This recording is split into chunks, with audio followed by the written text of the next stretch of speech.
viens d'arriver, vous savez, je viens d'arriver à Diourbel, donc je n'ai pas eu véritablement le temps de faire quelconque action, en tout cas pour ce qui concerne la lutte contre le Covid-19. Mais en tout cas, au niveau de la région de Kaffrine, d'où je viens, j'avais initié une caravane qu'on appelait Fagagan Basmi et j'avais sillonné plusieurs villages de Kaffrine pour apporter une touche, en tout cas, dans la lutte contre le Covid-19.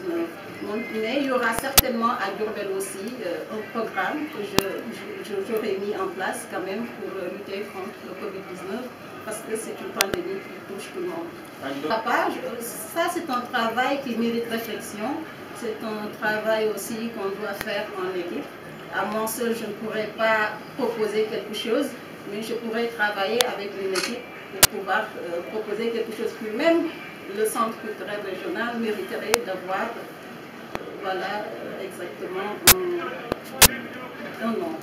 Vous savez, la population, elle a son mot à dire, en tout cas, en ce qui concerne ces statuts-là.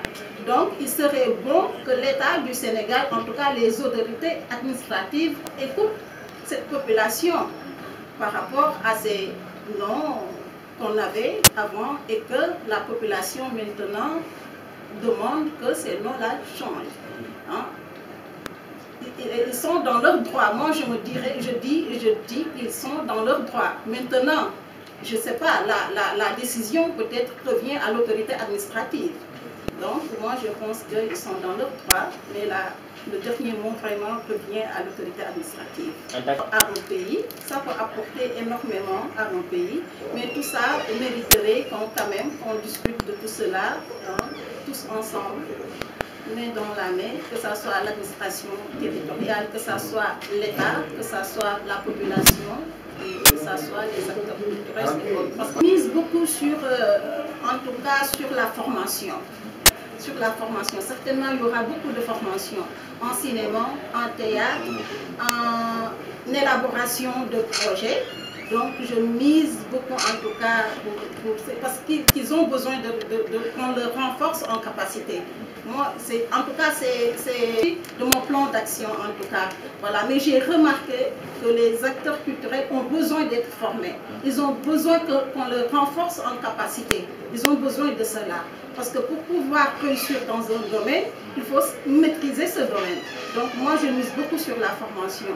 Et je vous dis qu'il y aura beaucoup de formations, en tout cas sur le cinéma, le théâtre et l'élaboration de projets, surtout pour les acteurs culturels qui évoluent dans la culture culturelle. Parce que déjà, le centre culturel est vieux. Je peux vous assurer que le ministère de la Culture sera là bientôt pour réhabiliter le centre culturel. Parce que j'en ai discuté avec le DAGE et ils m'ont promis que bientôt il vient le visage du centre culturel. En tout cas, moi, je suis en train de poser les premiers actes. Le reste, c'est au ministère de la Culture et les collectivités territoriales de mettre la main à la pâte. Absolument. La bibliothèque, elle est fonctionnelle. Il y a un fonds livresse qui est là, disponible. Il y a beaucoup de livres. Donc voilà, moi je pense que la bibliothèque est disposée quand même à aider. J'ai parlé avec un professeur de lettres, M. Sen. Donc nous avons décidé de mettre en place un programme, en tout cas, pour les élèves, surtout pour les élèves de 3e en classe d'examen, les élèves de 3e et de terminale, de travailler avec les établissements scolaires. Parce que je l'ai dit tantôt, la culture elle est transversale. On a une bibliothèque qu'on peut redynamiser. Il y aura des conférences, il y aura des débats philosophiques, il y aura énormément de choses qui pourront en tout cas profiter aux élèves.